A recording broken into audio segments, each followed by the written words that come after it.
والصلاة والسلام على من اصطفى أما بعد. أعوذ بالله من الشيطان الرجيم.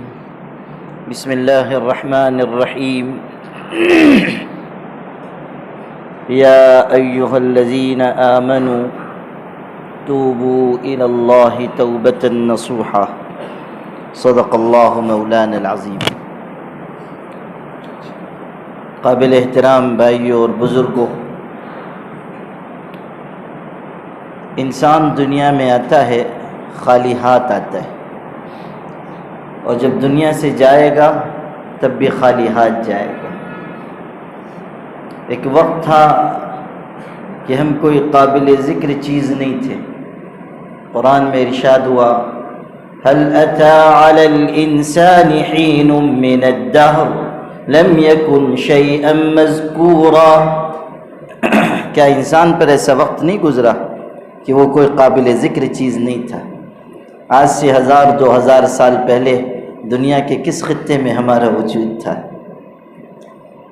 اللہ نے ہمیں وجود بخشا، نعمتیں عطا فرمائی، ایمان کی دولت دی، اور یہ احسان بھی فرمایا کہ ہم سب کو حضور اکرم سرکار دو عالم صلی اللہ علیہ وسلم کی امت میں پیدا فرمایا۔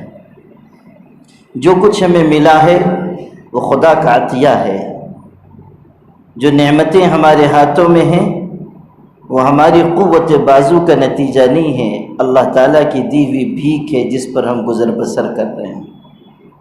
قرآن میں ارشاد ہے، یا ایھا الناس انتم الفقراء الی اللہ۔ دنیا کے انسان ہو، تم سب اللہ کے آگے محتاج ہو، فقیر ہو۔ بادشاہ بھی ہے تو وہ اللہ کے در کا بھکاری اور گداگر ہے، مانگنے والا ہے، محتاج ہے۔ دنیا کا بڑے سے بڑا انسان ہو، عالم ہو یا جاہل، حاکم ہو یا محکوم، بادشاہ ہو یا رعایا، پڑھا لکھا ہو یا بے پڑھا لکھا، دنیا کا ہر انسان، مرد ہو یا عورت، وہ اللہ کے آگے محتاج اور بے بس ہے۔ جو کچھ ملتا ہے وہ اللہ ہی کے در سے ملتا ہے۔ انسان یہ نہ سمجھے کہ یہ میں نے کمایا ہے، یہ میں نے بنایا ہے، اور یہ میرے علم کا یا محنت کا نتیجہ ہے، ہرگز نہیں۔ دینے والی ذات تنہا اللہ کی ہے۔ اللہ یبسط الرزق لمن یشاء من عبادہ ویقدر۔ خدا جس کو چاہتا ہے کشادہ روزی دیتا ہے، جس کی روزی چاہتا ہے تنگ کر دیتا ہے۔ پیمانے اللہ کے ہاں ہیں، فیصلے اللہ کے ہیں، اختیار و اقتدار کا مالک اللہ ہے۔ سارا نظام اس کے اشارے پہ چل رہا ہے۔ انسان کے کرنے سے نہیں ہوا، نہ انسان کے کرنے سے ہوگا۔ سورہ واقعہ میں اسی لیے سوالات ہیں۔ ارشاد ہوا، اَأَنْتُمْ تَخْلُقُونَهُ أَمْ نَحْنُ الْخَالِقُونَ۔ یہ جو بچے پیدا ہو رہے ہیں یہ تم پیدا کرتے ہو یا ہم پیدا کرتے ہیں؟ یہ جو تمہاری کھیتیاں لہلہا رہی ہیں یہ کھیتیاں تم اگاتے ہو یا ہم اگاتے ہیں؟ أَأَنْتُمْ تَزْرَعُونَهُ أَمْ نَحْنُ الزَّارِعُونَ۔ یہ جو آسمان سے صاف شفاف پانی برستا ہے جو تمہاری زندگی کا سہارا ہے، یہ تم برساتے ہو یا ہم؟ أَأَنْتُمْ أَنزَلْتُمُوهُ مِنَ الْمُزْنِ أَمْ نَحْنُ الْمُنزِلُونَ۔ اقبال نے کہا تھا، پالتا ہے بیج کو مٹی کی تاریکی میں کون؟ کون دریاؤں کی موجوں سے اٹھاتا ہے سحاب؟ کس نے بھر دی موتیوں سے خوشے گندم کی جیب؟ کس کی ہے یہ زمین؟ کس کا ہے یہ نور آفتاب؟ کون لایا کھینچ کر پچھم سے باد سازگار؟ موسموں کو کس نے سکھلائی ہے خوئے انقلاب؟ ان سب سوالوں کا صرف ایک جواب ہے، اور وہ یہ کہ اللہ لا الہ الا ہو۔ کرنے والی ذات تنہا اللہ کی۔ تو میرے بھائیو، جو کچھ ہمیں ملا ہے وہ اللہ کے در سے ملا ہے۔ ہمیں چاہیے کہ جو اللہ نے دیا ہے اس کو اللہ کی مرضی کے مطابق خرچ کریں، صرف کریں۔ جو نعمتیں ہیں ان کا صحیح استعمال کریں۔ ایسا نہ ہو کہ نعمت پا کر مغرور ہو جائیں، ایسا نہ ہو کہ نعمت اللہ تعالیٰ کی نافرمانی میں استعمال کریں۔ نعمت دی گئی ہے، شکر کا مطالبہ کیا گیا ہے کہ نعمت ملی ہے تو اللہ کا شکر ادا کرو۔ نعمت ملی ہے تو اللہ تعالیٰ کے آگے جھک جاؤ، نعمت ملی ہے تو اس میں سے دوسروں کو حصہ دو۔ حضرت داؤد علیہ السلام کے گھرانے پر اللہ نے بڑی نعمتیں اتاری تھی۔ دنیا میں سب سے اونچا منصب دنیا کے اعتبار سے بادشاہت ہے، اور دین کے اعتبار سے سب سے اونچا منصب نبوت ہے۔ اللہ نے ان دونوں منصبوں کو ان کے خاندان میں جمع کر دیا، بادشاہت بھی اور نبوت بھی۔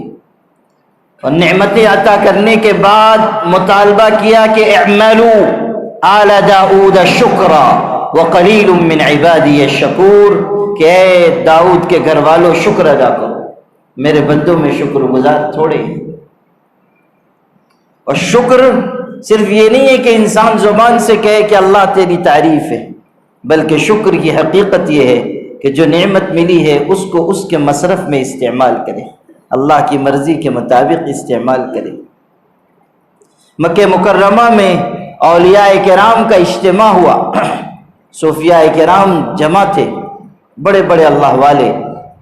حضرت جنید بغدادی رحمۃ اللہ علیہ اس زمانے میں جوان تھے، ان کی اس وقت شہرت نہیں تھی، وہ بھی تشریف لائے، حج کا موقع تھا۔ وہ جو اولیاء جمع تھے وہ آپس میں گفتگو کر رہے تھے کہ شکر کی حقیقت کیا ہے، شکر کس کو کہتے ہیں۔ اور سب نے اپنی اپنی رائے دی۔ آخر میں ان سے پوچھا کہ او جوان، تم بھی کہو تمہاری نگاہ میں شکر کی حقیقت کیا ہے؟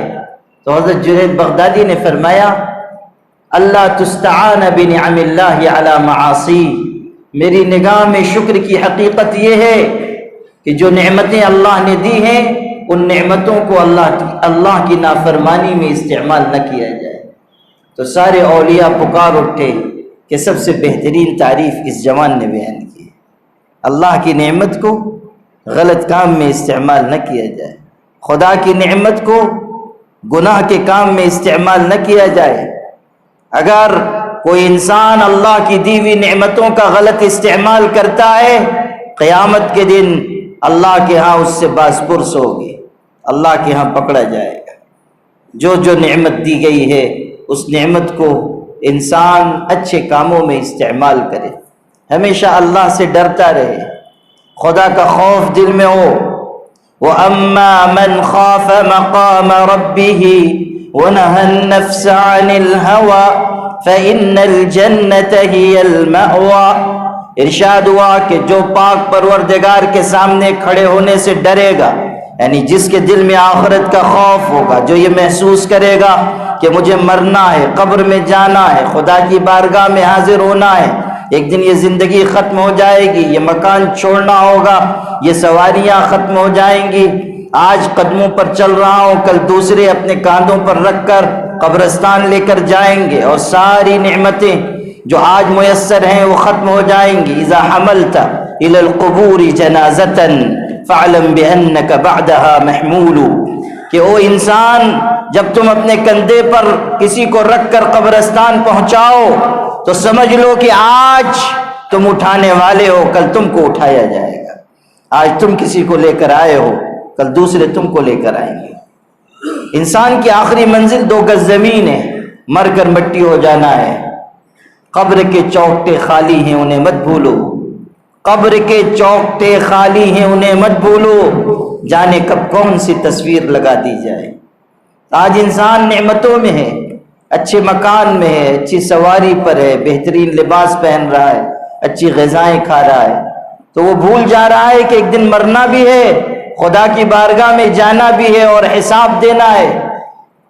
ہمارے آقا نے فرمایا تھا لا تزال قدم عبد یوم القیامت حتی یسأل عن 4، قیامت کے دن اس وقت تک کسی ابن آدم کے قدم اپنی جگہ سے ہل نہیں سکتے جب تک کہ وہ 4 سوالوں کا جواب نہ دے لے۔ 4 باتیں ہر شخص سے پوچھی جائیں گی، جب تک وہ جواب نہیں دے چکے گا قدم آگے نہیں بڑھ سکتے۔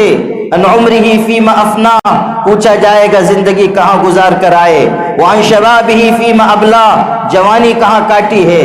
وعن مالہ من این اکتسبہ وفیما انفقہ، مال کے بارے میں 2 سوال ہوگا کہ مال تم نے کہاں سے کمایا اور کہاں خرچ کیا۔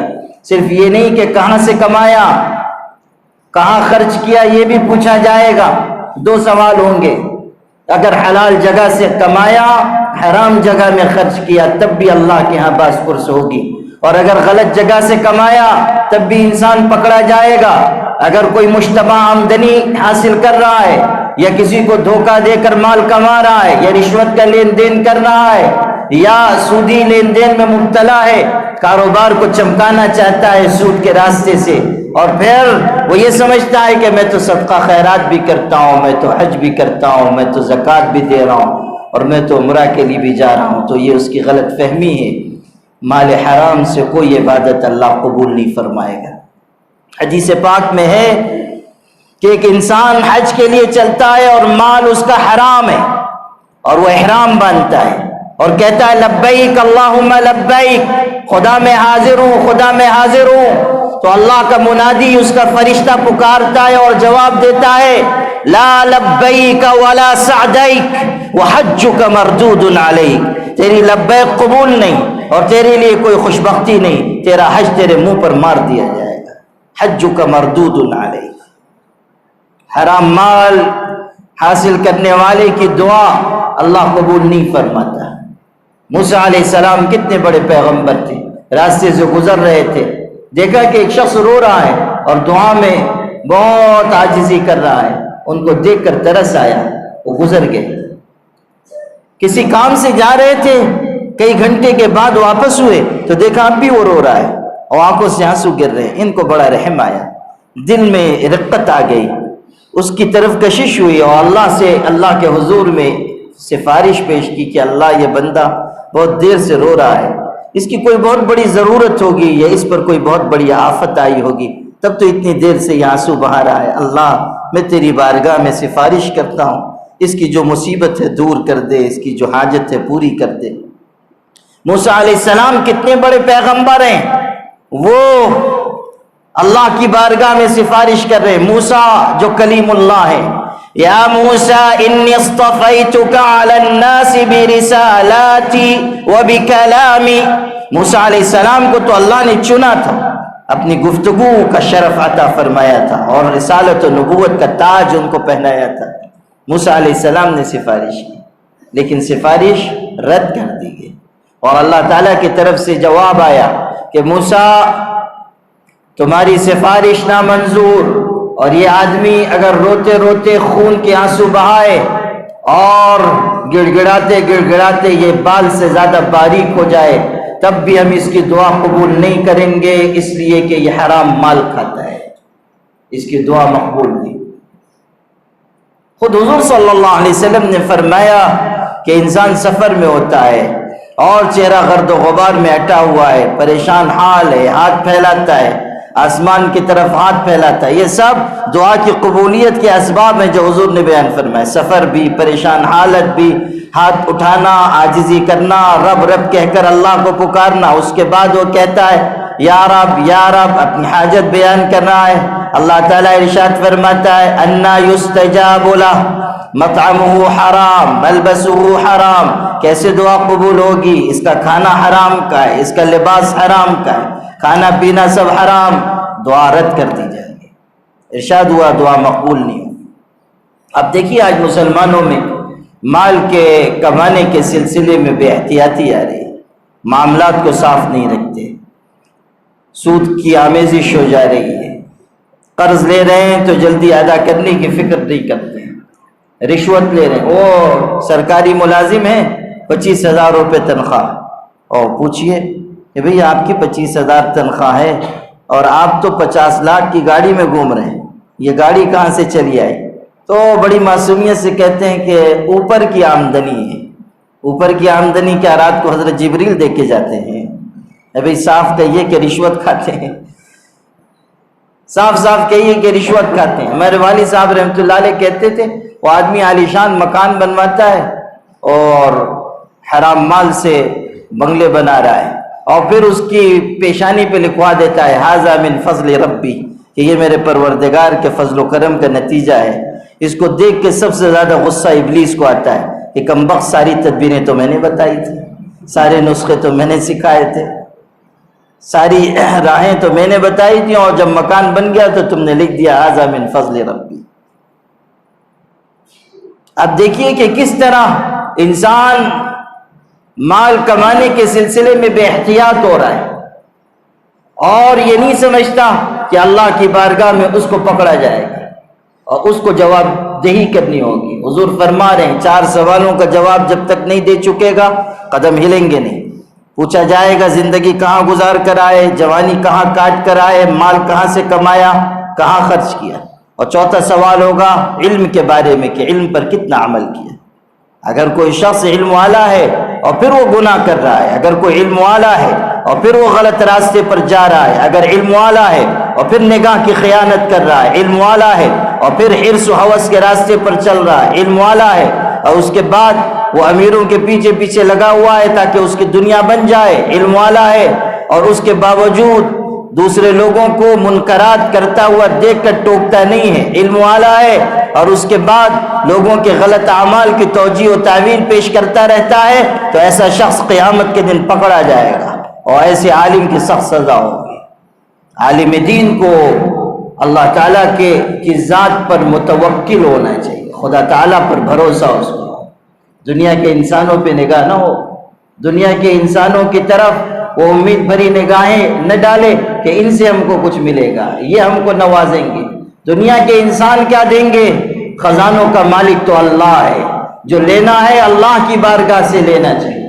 شیخ سعید حلبی ایک بہت بڑے بزرگ گزرے، ان کے زمانے کا بادشاہ جب ان کے علاقے میں آیا تو سب لوگ گئے اس کو مبارکباد دینے، یہ نہیں گئے، بہت بڑے عالم اور محدث تھے، وہ لوگوں نے ان کے خلاف بہکایا کہ وہ بہت مغرور آدمی ہیں، وہ نہیں آتے ہیں، ایسے ہیں ویسے ہیں۔ بادشاہ نے کہا ہم قتل کر دیں گے۔ قتل کے ارادے سے آیا، آپ کو مختصر کر کے قصہ سناتا ہوں۔ قتل کے ارادے سے آیا، وہ اپنی مسجد میں بیٹھ کر درس دے رہے تھے۔ لوگ کہتے ہیں کہ اس دن ان کے پیر میں درد تھا یا جان بوجھ کر پیر پھیلا کر درس دے رہے تھے۔ بادشاہ آیا سپاہیوں کے ساتھ اور اس نے چاہا کہ کوئی سپاہی آگے بڑھے اور گردن مار دے، لیکن وہ ایسے صاحب رعب و جلال انسان تھے کہ کسی کی ہمت نہ ہوئی۔ اقبال نے کہا تھا نا کہ نہ تاج و تخت میں نہ لشکر و سپاہ میں ہے، جو بات مرد قلندر کی بارگاہ میں ہے، ہمت نہ ہوئی۔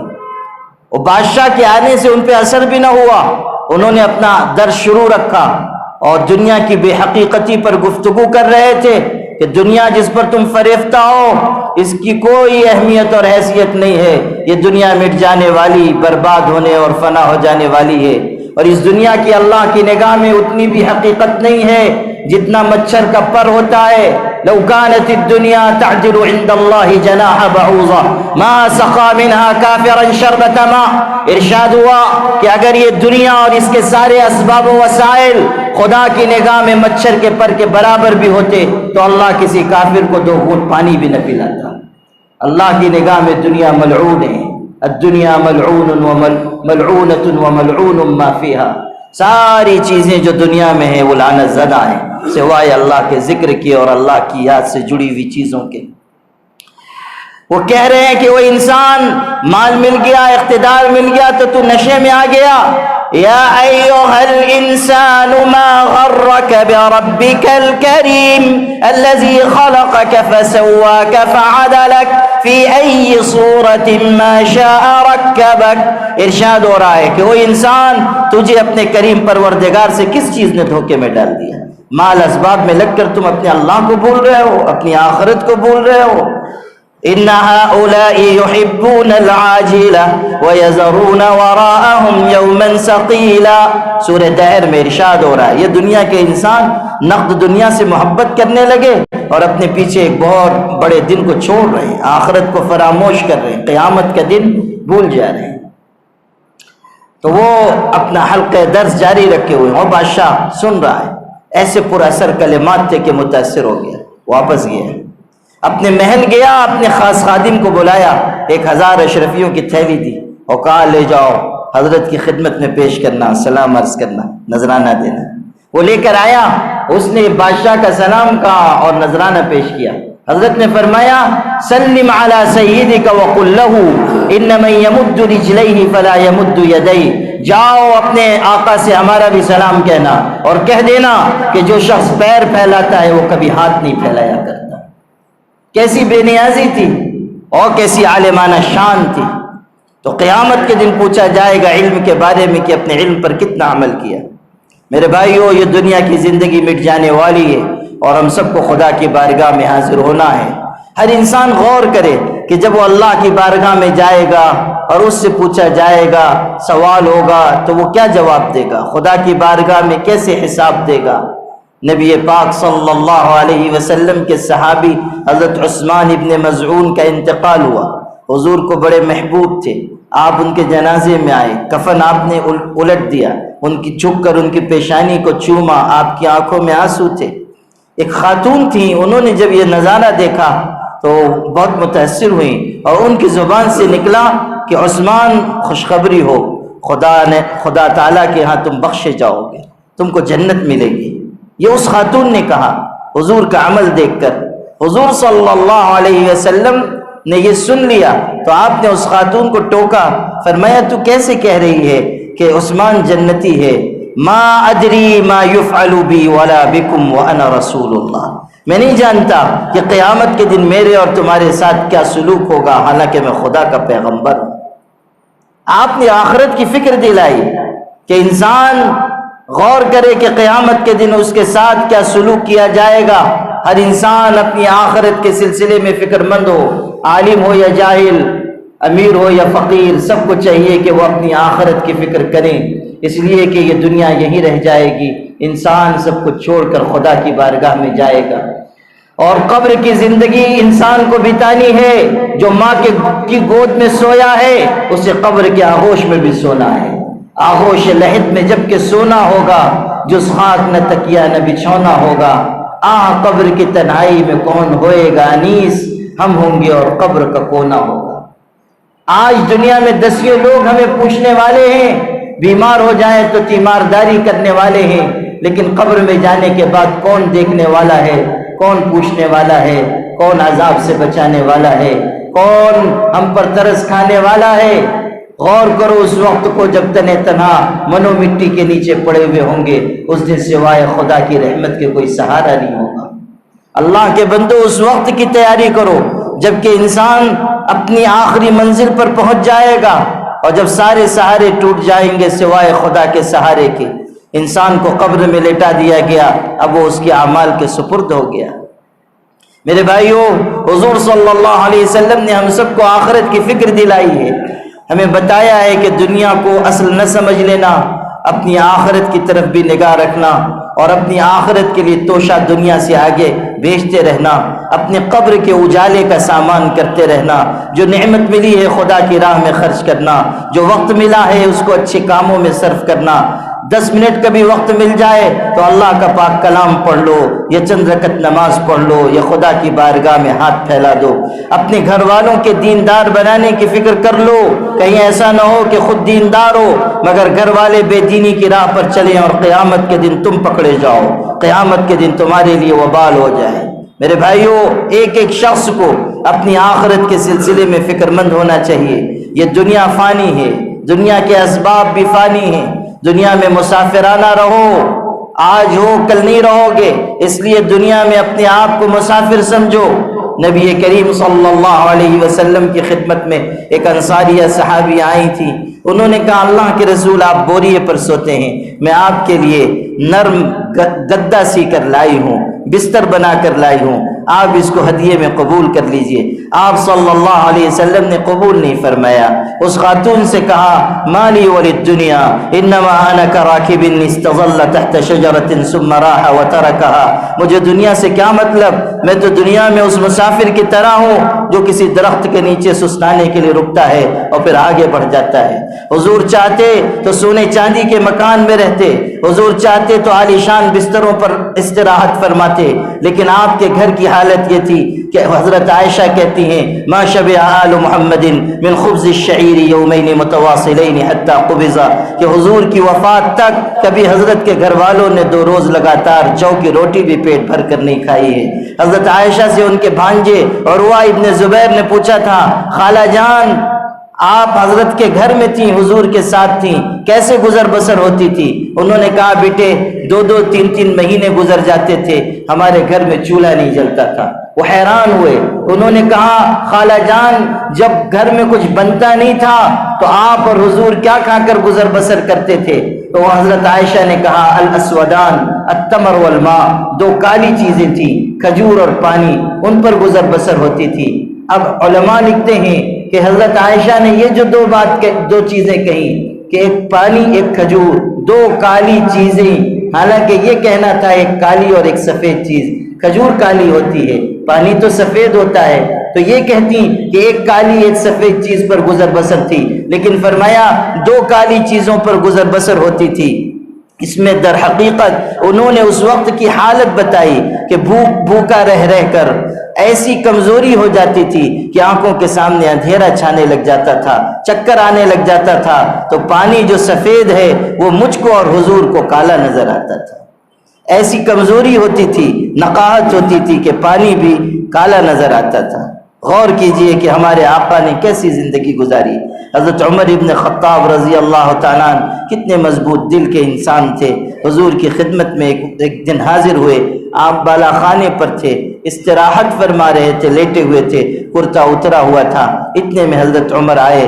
حضور ان کو دیکھ کر بیٹھے. حضرت عمر کی نظر پڑی کہ آپ ٹاٹ پر آرام فرما رہے ہیں، جس میں مبارک پر پیٹھ پر نشانات ابھرے ہوئے ہیں. اتنے مضبوط دل کے انسان تھے، مگر یہ دیکھ کر رو پڑے، آنکھوں سے آنسو بہنے لگے. حضور نے پوچھا ما یبکی کا یا عمر، کیوں روتے ہو عمر، کیوں روتے ہو عمر؟ حضرت عمر نے کہا اللہ کے رسول آپ سید الاولین والآخرین ہیں، آپ خاتم النبیین ہیں، آپ سے زیادہ باعظمت انسان کائنات میں کوئی نہیں ہے، اور آپ کا حال یہ ہے کہ آپ بوریے پر آرام فرماتے ہیں، اور قیصر و کسریٰ جو ظالم و کافر ہیں وہ نرم بستروں پر سوتے ہیں اور محلوں میں رہتے ہیں. یہ دیکھ کر مجھ کو رونا آ گیا. آپ کی پیٹھ پر نشانات ہیں. قربان جائیے ہمارے آقا کے کہ کیسی خوبصورت بات ارشاد فرمائی. فرمایا عمر اما ترضى ان تكون لهم الدنيا وان تكون لنا الاخرہ. عمر کیا تجھ کو یہ بات خوش نہیں کرتی کہ ان کو دنیا مل جائے اور ہمیں آخرت مل جائے، ان کو دنیا کی نعمتیں میسر آ جائیں اور ہمیں آخرت کی نعمتیں میسر آ جائیں. اما ترضى ان تكون لهم الدنيا وان تكون لنا الاخرہ. کیا یہ بات تجھ کو خوش نہیں کرتی کہ ان کو دنیا مل جائے، ہم کو آخرت مل جائے؟ حضور سکھا کر گئے کہ دنیا پر مر نہ مٹو، دنیا کی لذتوں اور دنیا کی شہوتوں اور دنیا کی چیزوں کو اپنی منزل مقصود نہ بنا لو. یہ دنیا اور اس کی ہر چیز مٹ جانے والی ہے، آخرت باقی رہنے والی ہے. بل تؤثرون الحیاة الدنیا والآخرة خیر وابقى ان هذا لفی الصحف الاولى صحف ابراہیم وموسیٰ. ارشاد ہوا تم دنیا کی زندگی کو ترجیح دیتے ہو، حالانکہ آخرت بہتر ہے، وہ باقی رہنے والی ہے. اور یہ پہلے صحیفوں میں بھی لکھا ہوا تھا، وہ صحیفے جو ابراہیم و موسیٰ پر اتارے گئے تھے. میرے بھائیوں اپنی آخرت بنانے کی فکر کرو، اپنے اللہ سے ڈرتے رہو، اور کسی کے حق میں کوئی زیادتی نہ ہونے دو کہ کل قیامت کے دن معاملات کا حساب دینا مشکل ہوگا. اپنے معاملات صاف رکھو، اس طرح زندگی گزارو کہ تمہارے ذہن پر تمہارے دل پر کوئی بوجھ نہ ہو. ہمارے ایک بزرگ تھے، میں ان کی خدمت میں جایا کرتا تھا. مجھ کو کبھی کبھی وہ ایک جملہ کہتے تھے، وہ آپ کو میں سناتا ہوں. فرماتے تھے کہ اللہ نے اپنے کرم سے، اپنی مہربانی سے مجھ کو ایسی زندگی گزارنے کی توفیق دی ہے کہ میرے ذہن پر کسی کاغذ کے پرزے کے برابر بھی کوئی بوجھ نہیں ہے. اللہ نے ایسا موقع، ایسی زندگی دی، حقوق ادا کیے، معاملات کو صاف رکھا. ہم بھی ہر وقت معاملات کو صاف رکھیں تاکہ جب وقت آئے اطمینان سے خدا کی بارگاہ میں چلے جائیں اور اس شان سے جائیں جو قرآن نے بیان کی ہے کہ یا ایتها النفس المطمئنہ ارجعی الی ربک راضیۃ مرضیہ فادخلی فی عبادی وادخلی جنتی. انسان ایسے جیے کہ جب مرنے کا وقت آئے تو اللہ کے فرشتے آ جائیں اور آ کر کہیں کہ چل اے اللہ کے ذکر سے مطمئن ہونے والی روح، چل اپنے پروردگار کی طرف، اس حالت میں کہ اللہ تجھ سے خوش ہے اور تو اللہ سے خوش ہے. اللہ کے بندوں میں داخل ہو جا، خدا کی بنائی ہوئی جنت میں داخل ہو جا. اس شان کے ساتھ ہم دنیا سے جائیں. اللہ اللہ میرے بھائیوں، ہم سب اپنی زندگی کا جائزہ لیں اور دنیا کی جو نعمتیں میسر ہیں اس پر اللہ کا شکر ادا کریں اور نعمت کو اس کے محل میں خرچ کریں اور دنیا کو اپنی منزل مقصود نہ بنائیں بلکہ اپنی آخرت پر نظر رکھیں۔ اللہ پاک ہم سب کو عمل کی توفیق عطا فرمائے، دونوں جہانوں میں عزت اور کامیابی عطا فرمائے۔ اللہم لک الحمد کما ینبغی لجلال وجہک وعظیم سلطانک۔ اللہم صل علی سیدنا محمد وعطرتہ بعدد کل معلوم لک۔ اللہم انت السلام ومنک السلام تبارکت یا ذا الجلال والاکرام۔ اے اللہ تو کریم ہے، تو رحیم ہے، اللہ تو ارحم الراحمین ہے، معاف کرنے والا ہے، بخشنے والا ہے، توبہ قبول کرنے والا ہے، اللہ تو درگزر کرنے والا ہے، اللہ تو عیبوں کو چھپانے والا ہے۔ اے کریم، اے رحیم، آج تک تو نے ہمیں توبہ کی مہلت دی ہے، موقع دیا ہے، آج تک تو نے عذاب میں گرفتار نہیں کیا ہے۔ اے اللہ، جب تو نے اتنی مہلت دی ہے تو ایک کرم اور کر دے کہ ہم سب کے گناہوں کو معاف فرما۔ اللہ سچی توبہ کی توفیق عطا فرما۔ اللہ تیرے در پہ جھکنا نصیب فرما، معاملات کو صاف رکھنا نصیب فرما، اچھی زندگی عطا فرما، اچھی موت عطا فرما، ایمان پر خاتمہ عطا فرما۔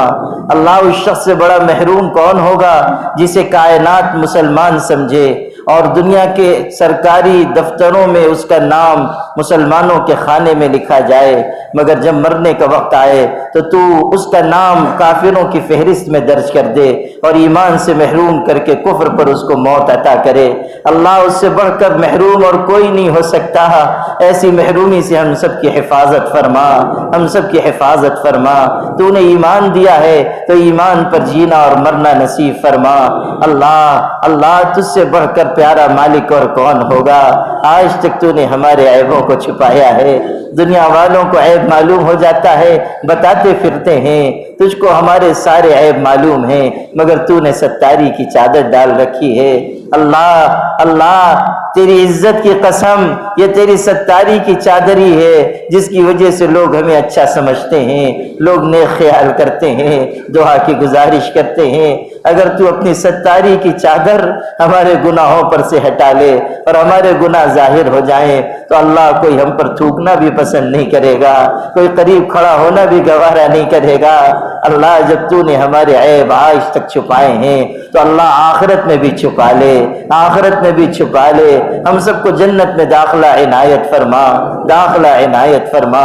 اللہ حضور پاک صلی اللہ علیہ وسلم سے سچی محبت عطا فرما۔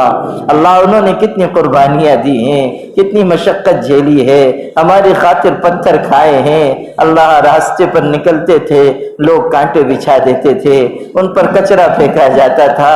اللہ دروازے جاتے تھے، کہتے تھے کلمہ پڑھ لو کامیاب ہو جاؤ گے، لوگ ان کو دھتکار دیتے تھے، اپنے دروازے سے بھگا دیتے تھے۔ اللہ ان کے گھر کے لوگ بھرے بازار میں ان کو پتھر مارتے تھے اور کہتے تھے لا تسمعوا لهذا الرجل فإنه كذاب، اس شخص کی بات مت سننا، یہ جھوٹا انسان ہے۔ اللہ ہمارے حضور کا دل کتنا ٹوٹتا ہوگا، گھر کے لوگ بھرے بازار میں کہہ رہے ہیں یہ جھوٹا انسان ہے۔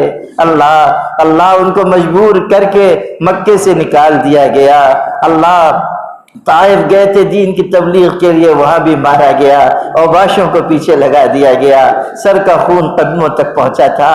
کوئی ایک شخص نہیں تھا جو آپ کے زخموں پر مرہم رکھ دیتا، جو ان کو تسلی کے دو بول بولتا۔ اللہ انہوں نے انگور کے باغ میں پناہ لی تھی اور دعا کے لیے تیری بارگاہ میں ہاتھ اٹھائے تھے اور کہا تھا اللہ میں اپنی بے بسی کی فریاد لے کر تیری بارگاہ میں آیا ہوں، لوگ مجھ کو ستا رہے ہیں، لوگ مجھ کو پریشان کر رہے ہیں، میں اس مظلومیت کی فریاد لے کر تیری بارگاہ میں آیا ہوں۔ اللہ کیسے سنگین وقت سے گزرے، کتنی مشقتیں جھیلی۔ اللہ ہم پڑھتے ہیں سیرت حضرت عائشہ میں کہ ہماری ماں روزے سے تھیں، افطار کے وقت دسترخوان پر آ کر بیٹھی حضور کی وفات کے بعد کا قصہ ہے۔ آ کر بیٹھی، کئی چیزیں دسترخوان پر رکھی گئیں، اذان ہونے لگی، ہماری ماں کو رونا آ گیا، دوپٹے میں منہ چھپا کر رو رہی ہیں۔ خادمہ نے کہا امی جان اذان ہو رہی ہے، دن بھر روزے سے تھیں، کچھ کھا لیجئے، کیوں رو رہی ہیں؟ مجھ سے کوئی غلطی ہو گئی۔ ہماری ماں نے روتے روتے کہا نہیں تجھ سے کوئی غلطی نہیں ہوئی، لیکن آج دسترخوان بچھا، اس پر کئی طرح کی نعمت رکھی گئی تو مجھ کو بے اختیار میرے سرتاج کا زمانہ یاد آ گیا۔ اس وقت بھی دسترخوان بچھتا تھا مگر دسترخوان پر رکھنے کی کوئی چیز موجود نہیں ہوتی تھی۔ اللہ اللہ، ہمارے حضرت نے کیسی سادگی سے زندگی گزاری، اللہ کیسے فقر و فاقے سے گزرے۔ خدا بندہ ان پر اور ان کی آل و اولاد پر، ان پر اور ان کے خاندان پر، ان پر اور ان کے صحابہ پر اپنی رحمت نازل فرما، اپنی رحمت نازل فرما، اپنی رحمت نازل فرما۔ ہمیں ان کی محبت میں جینا مرنا نصیب فرما، ان کی محبت میں جینا مرنا نصیب فرما۔ اللہ اللہ، انہی کی طرح ہمیں بھی سادگی عطا فرما، جفا کشی عطا فرما، محنت کا ذوق عطا فرما۔ اللہ ان کی امت پریشان حال ہے، مصیبت زدہ ہے، ستائی جا رہی ہے، راستہ چلتے ہوئے لوگوں کو مارا جا رہا ہے۔ اللہ تیرے گھروں پر حملہ ہو رہا ہے، تیری پاک کتاب کو جلایا جا رہا ہے۔ اللہ تیرے مقدس پیغمبر کو گالیاں دی جا رہی ہیں، برا بھلا کہا جا رہا ہے۔ اللہ اس ملک میں بگاڑ ہی بگاڑ پھیل رہا ہے، بدامنی پھیل رہی ہے، فساد پھیل رہا ہے۔ اللہ اللہ، اس سارے ظلم کو روکنے والی ذات بس تیری ہے۔ اللہ اللہ، سب سے بڑی طاقت تیری طاقت ہے، اپنی قوت ظاہر فرما، اپنی طاقت ظاہر فرما۔ اہل ایمان کو غلبہ عطا فرما، اہل ایمان کو غلبہ عطا فرما، اس بستی پر اپنی رحمت نازل فرما۔ حضور پاک صلی اللہ علیہ وسلم کی اس دنیا میں زیارت عطا فرما، اور آخرت میں ان کی سفارش عطا فرما، اور جنت میں ان کا مبارک ساتھ عطا فرما۔ اللہ ان کی ایک ایک سنت پر عمل کی توفیق عطا فرما، اس پورے مجمع کو قبول فرما، ہم سب کی مغفرت فرما، ہم سب کی مغفرت فرما۔ اسی وقت محبت کی نظر عطا فرما، اللہ رحمت کی نظر عطا فرما، کرم کی نظر عطا فرما۔ اللہ یہ کہتے ہوئے ڈر لگتا ہے، محبت کی نظر عطا فرما، کہیں اس کے جواب میں تو یہ نہ کہے کہ جاؤ گنہگارو سیاہ کارو، ہمیشہ گناہ کرتے ہو، تمہاری زبانیں ناپاک ہیں، دل ناپاک ہیں، تمہاری نگاہیں گناہوں سے بھری ہوئی ہیں، کہاں آگے نظر رحمت مانگنے، جاؤ کہیں اور اب نظر رحمت کا سوال کرو۔ مگر اللہ ہمیں بھی تو یہ کہنے کی اجازت دے کہ اگر تو نہیں معاف کرے گا تو پھر کون معاف کرے گا، تو نہیں بخشے گا تو پھر کون بخشے گا۔ گنہگار آئے ہیں تیرے در پہ حاضر ہیں، مغفرت کا پروانہ عطا فرما۔ اللہ جنت میں داخلہ ہم سب کے لیے مقدر فرما، اچھی زندگی اچھی موت عطا فرما۔ اللہ ہم سب کے اٹھے ہوئے ہاتھوں کو قبول فرما، جو مانگا ہے عطا فرما، جو نہیں مانگ سکے وہ بھی نصیب فرما۔ سبحان ربک رب العزت عما یصفون وسلام علی المرسلین والحمد للہ۔